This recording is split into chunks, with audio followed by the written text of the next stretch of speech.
Hello, my lovelies, and welcome back to Bedtime Stories with Celosia Crane. Today, we are going to Egypt for our second Cinderella story from around the world.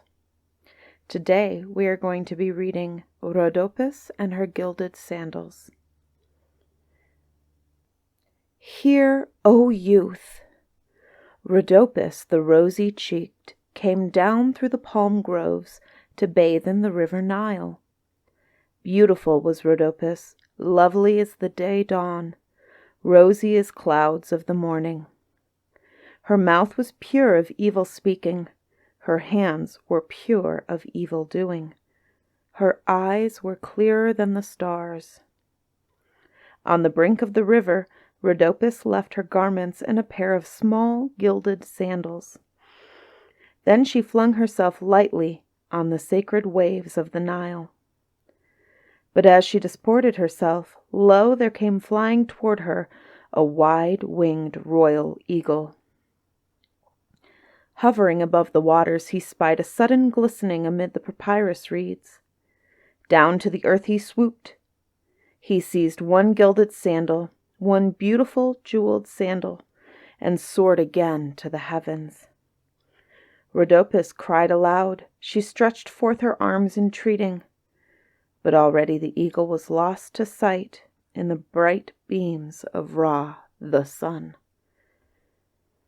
Now it chanced at this very hour that there sat in the great square of Memphis, before the temple of Ptah, the young king of the land administering justice, and wearing upon his head the crowns of Upper and Lower Egypt.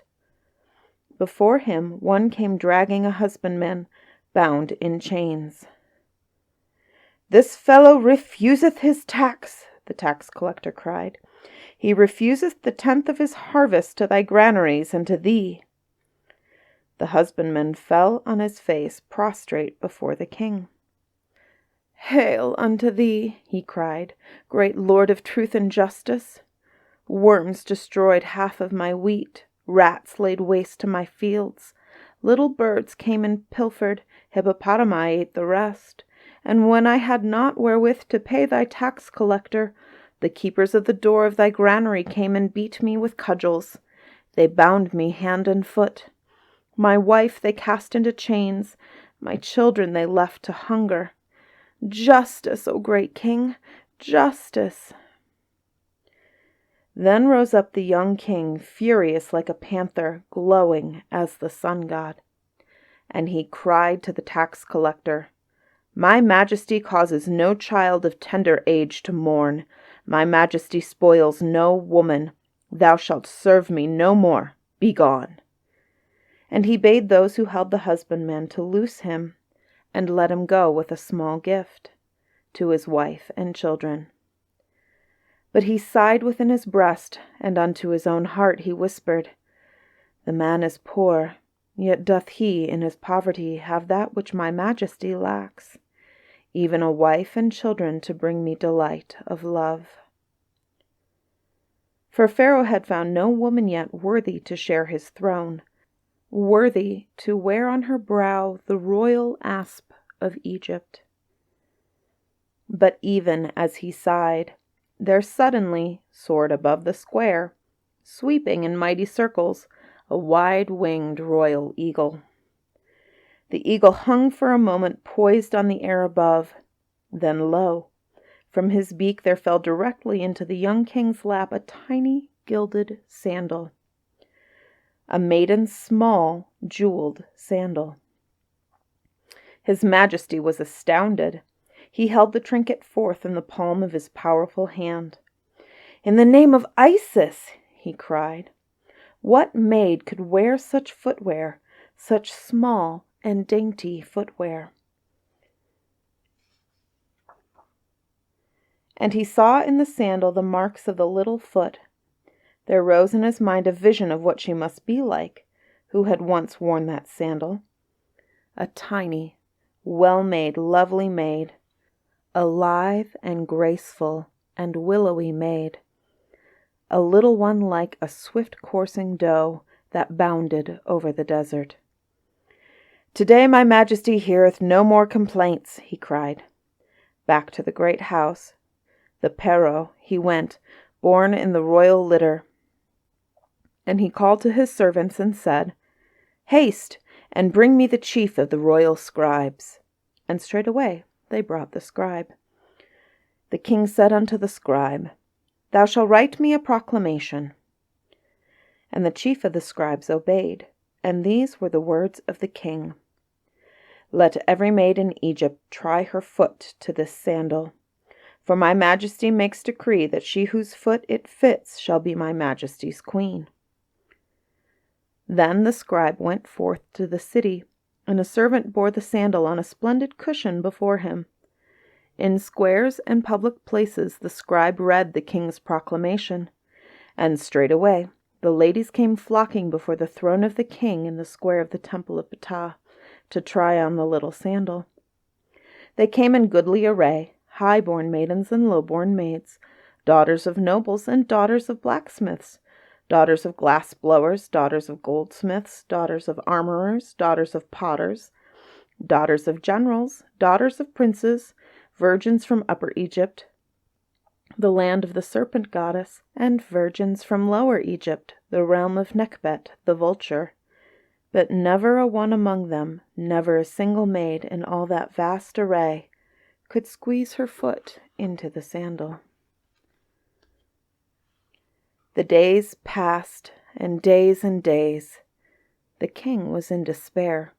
His heart grew weary with longing, his heart that was stout as a lion's.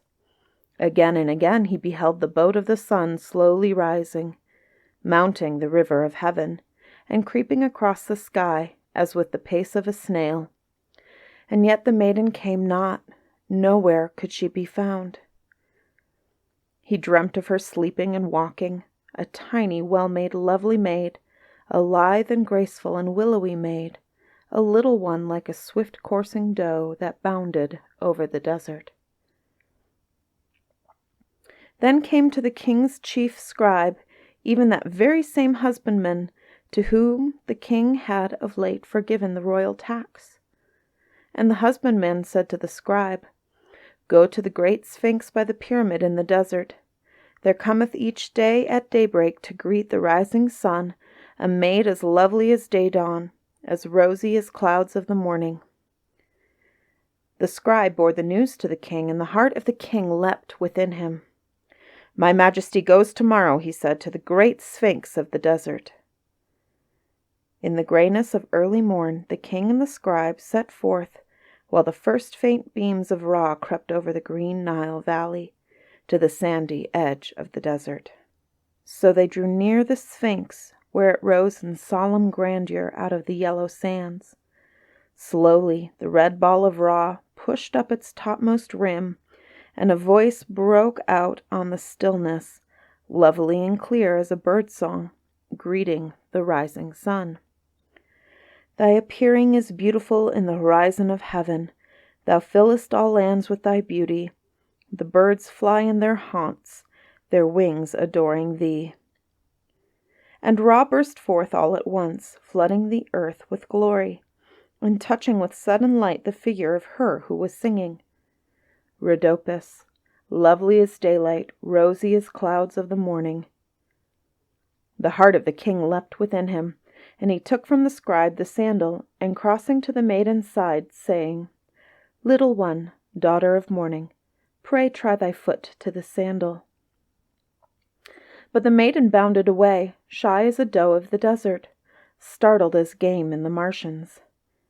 20 paces she ran, then slowly she halted, and turning, coming back, half reluctant, half willing. One slender bare foot she put forth, while the great king knelt before her, and slipped on the little sandal. And the great king said to the maiden, "My majesty sees in thee the beauty of day at its dawning, the freshness of lotus lilies opening their buds on the water. Thou art as a garden of flowers in the cooling of early breezes. From all the days of my life I would delight in thee. Be thou my wife and my queen."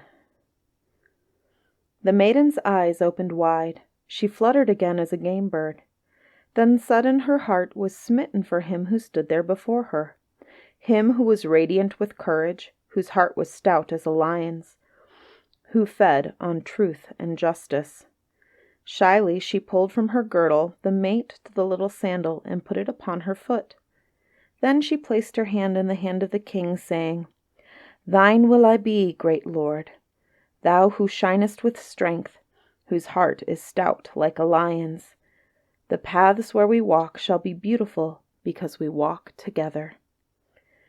And the king gently kissed her lips, and they crossed the desert hand in hand unto the city of Memphis, unto the great house, the Pero. Thenceforth, by the side of the just and merciful king, Rhodopis reigned over Egypt. Rhodopis, lovely as day dawn, who wore the small gilded sandals. This is just one version of this story that I've read. Another version I read has Rhodopis as a Greek slave, actually, which is where in the story her Cinderella evil stepsister relationship comes from, which is one of the things I find fascinating about this series are the elements that travel from story to story and how they each have their own slight differences. So I hope you guys enjoyed this variation of Rhodopis and her golden sandals, and I will see you again next week, where we will be jotting off to a totally different country and a totally different Cinderella story.